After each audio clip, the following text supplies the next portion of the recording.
दोस्तों, आज की लेखिका हैं के कामेश्वरी। प्रीति का आज स्कूल में आखिरी दिन था। वे रिटायर हो गई थी। अपनी ज़िंदगी के 30 साल उसने बच्चों को पढ़ाने और पढ़ने में ही बिता दिए। इतने साल कैसे गुजर गए पता ही नहीं चला। बच्चे और पति दोस्त सब बधाई दे रहे थे, आगे के प्लान पूछ रहे थे। सबको हंसते हुए जवाब तो दे रही थी। अपने पिछले दिनों को याद करते हुए उसके चेहरे पर हल्की सी हंसी की लहर भी आकर चली गई। कल ही की तो बात लगती है। प्रीति माता पिता की इकलौती बेटी थी। उससे 3 छोटे भाई भी थे। अपने घर की सबसे लाडली थी। चाचा और चाचियों से भरा पूरा परिवार था। सब अलग अलग रहते थे पर त्योहारों में मिलते थे। सबको प्रीति से प्यार था क्योंकि पूरे परिवार में वही एक लड़की थी।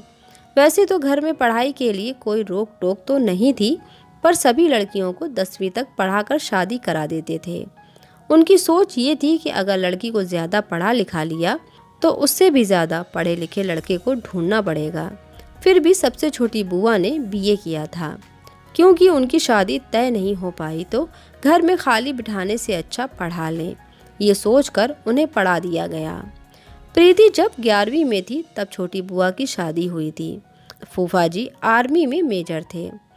अब घर वाले ये गलती नहीं दोहराना चाहते थे, इसलिए प्रीति के लिए लड़का ढूंढने लगे। प्रीति पढ़ना चाहती थी। 1 साल खाली घर में बिठा दिया गया।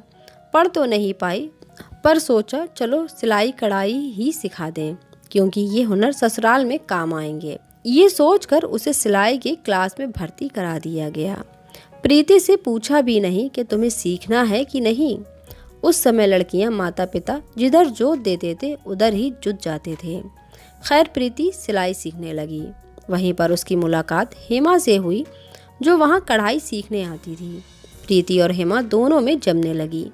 हेमा की माँ नहीं थी, वे अपने पिता के साथ रह रही थी। वे सुबह के कॉलेज में एमए कर रही थी। प्रीति के घर उसका आना जाना होने लगा। प्रीति के माता पिता भी उसे पसंद करने लगे।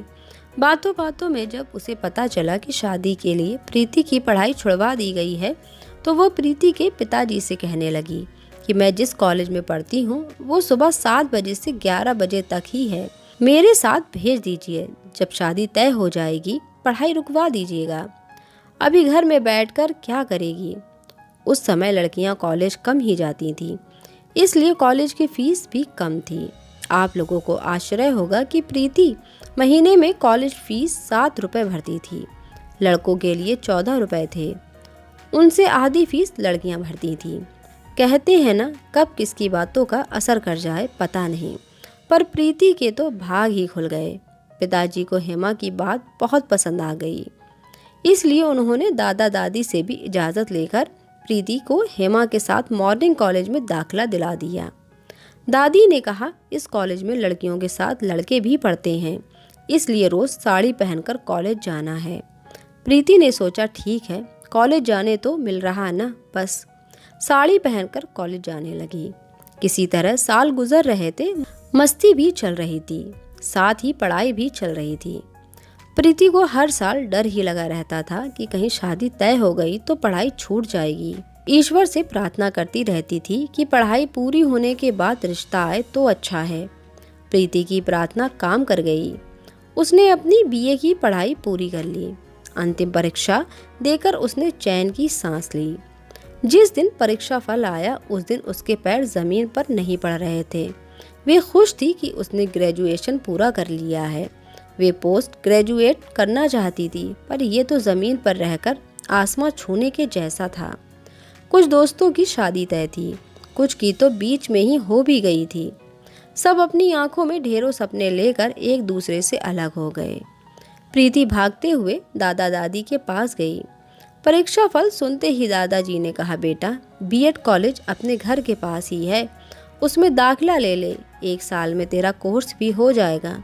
सुनते ही प्रीति के मुंह से निकला, छी, मैं नहीं करती बीएड, क्योंकि उस समय प्रीति देखती थी बीएड करने वाली लड़कियां जूड़ा बांधकर साड़ी पहनकर कॉलेज जाती थीं। प्रीति को ये अच्छा नहीं लगता था। वे पहले से ही साड़ी में ही पढ़ने जाती थी और अब साड़ी। दादाजी ने कहा, तेरी मर्जी बेटा, पर लड़कियों के लिए ये बहुत ही अच्छा कोर्स है। बात आई गई हो गई। प्रीति की बड़ी बुआ हैदराबाद में रहती थी। वे प्रीति के घर आई हुई थी। आते ही प्रीति की शादी की चर्चा शुरू हो गई। बुआ ने कहा, भैया एक बहुत ही अच्छा रिश्ता है, आप चाहें तो मैं बात चलाऊं। लड़का टीचर है और उसकी बड़ी बहन अमेरिका में रहती है। शायद कभी मौका मिले तो अपने छोटे भाई को भी ले जाएगी। उस जमाने में अमेरिका तो आसमान पर उड़ान भरने जैसा था।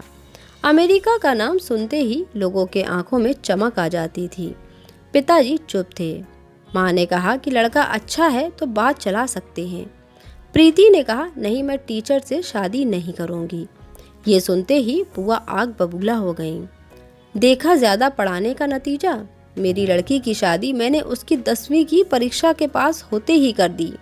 देखा था ना, मुंह बंद करके कैसे उसने हमारी बात मान ली थी। हमारे यहाँ हमारी बड़ी बुआ की खूब चलती है। घर के सारे लोग उनकी बात को मानते हैं। प्रीति को डर था कि कहीं माँ पापा उस पर दबाव न डालने लगे। वैसे ही हुआ जैसे प्रीति ने सोचा। पिताजी ने कहा, लड़का टीचर है तो क्या हुआ, बहन तो अमेरिका में रहती है, सोच तो सकते हैं। प्रीति को गुस्सा आया। उसने कहा, मुझसे लोग ये पूछेंगे कि तुम्हारे पति क्या काम करते हैं, कोई ये नहीं पूछेगा कि तुम्हारी नंद कहाँ रहती है।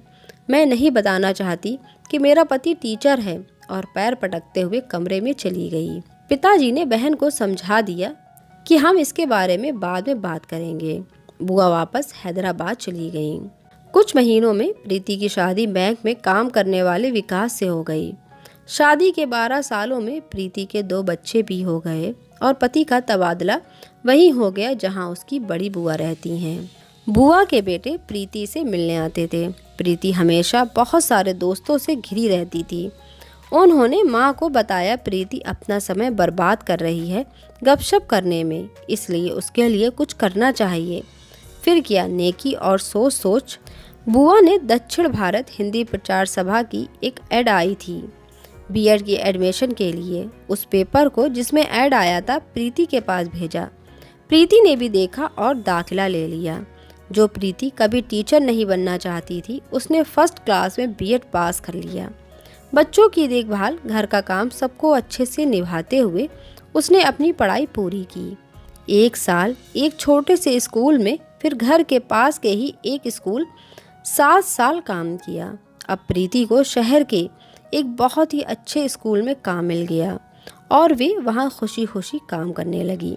हिंदी विभाग अध्यक्ष के पद पर नियुक्त होकर 20 साल उसने काम किया और बहुत नाम तथा हजारों बच्चों का प्यार पाया।